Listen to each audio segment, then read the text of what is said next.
The SwimOutlet.com Team Division. Custom team gear, bulk discounts, all the best racing brands.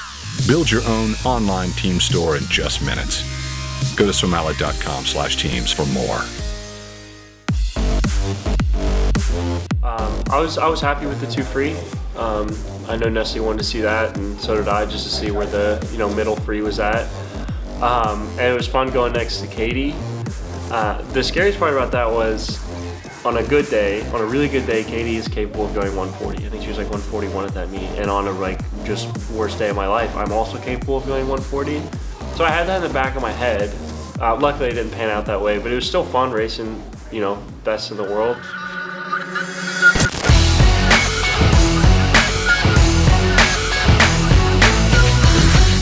7-time Olympic gold medalist Caeleb Dressel is training under University of Florida head coach Anthony Nesty. Parting ways with Gregg Troy. Why did he make that change? Yeah, I'm the only one actually from that original core pro scout group from Troy who's still swimming, I think, at the moment. So I think there was some confusion. I think some people just thought, oh, Troy was retired, or I'm not giving any information on that. I'm just saying that I don't have a better word for what's going on at the moment. And everyone thought that they just kind of morphed into Nesty's group. That's not what it was at all. This is something I've been thinking about doing. After coming back from Tokyo, I think I needed some change.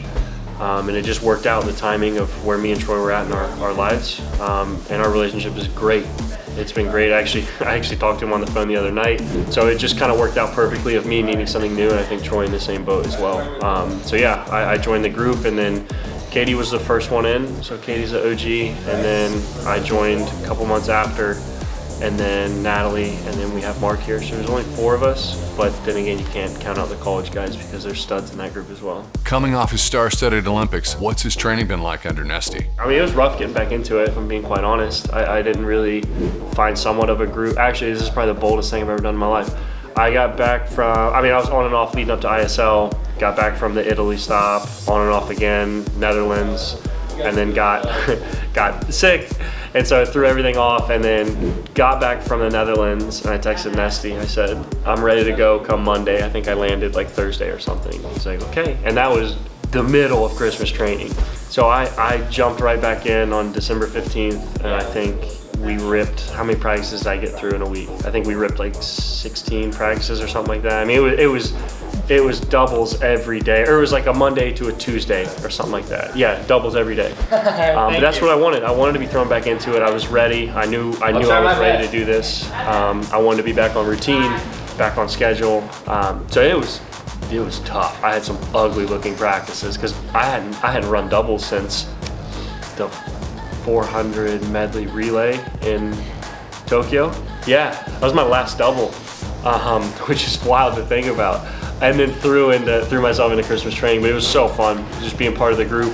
I think that was the best way I could have done it. And then since then, it's been great. I mean, I feel like I'm in shape. I feel like I kind of hit that groove about 2 weeks ago. And then again, technique, I'm always looking for new stuff for technique, but technique finally really starting to come around for freestyle and butterfly. So it's been exciting, watching the progression, and I think I needed that long out of the water to get to this point where I'm at of getting excited, waking up for the alarm again. But yeah, I mean, I got fried from Tokyo. I think a lot of people did. Well, now we have to know. What was Caeleb's ugliest practice over Christmas training? Oh, yeah. So, I'll just straight up, let's spill the beans. So my second practice there, Monday afternoon, I can't remember the specifics, but I was cramping as soon as I dove in. The whole practice was just like one giant cramp for me. And it was like laughable. It was so bad that it was laughable. Like my quad would cramp, and I'd go to stretch that, and then my hamstring would cramp. And then I'd be stretching that, and then like my tricep would cramp. It was my whole body. And that was day 2, and I was like, I'm not making it. I'm not gonna make this. So that was one. Everything between that was so good. And then my last practice, it was 10-200s. Basically best average. I was so bad, but I didn't even care. I was all out. But it was really, really bad. So my second practice and my last one, everything between was I was actually really happy with it. So Yeah, I had two that were just embarrassing. When we got Caeleb on camera, World Championships was postponed. Now it's back on. In 2022, the back half is way crowded. What was Dressel's thinking when he thought World Championships were still postponed? Some parts of it are frustrating. You would think there should be a plan B at some point during this. Some type of backup plan that the athletes will have at least some type of racing. So that's what I'm frustrated with right now. If I get a meet this year and it's just postponed, okay, that's fine. That's okay.